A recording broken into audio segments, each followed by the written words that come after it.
You ask Tiger to solve.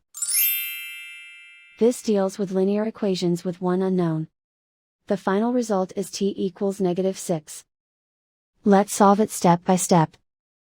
Group all constants on the right side of the equation. Add 2 to both sides.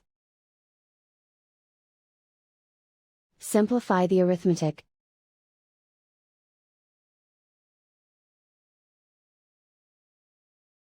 Isolate the t. Divide both sides by 5. Simplify the fraction. Find the greatest common factor of the numerator and denominator. Factor out and cancel the greatest common factor.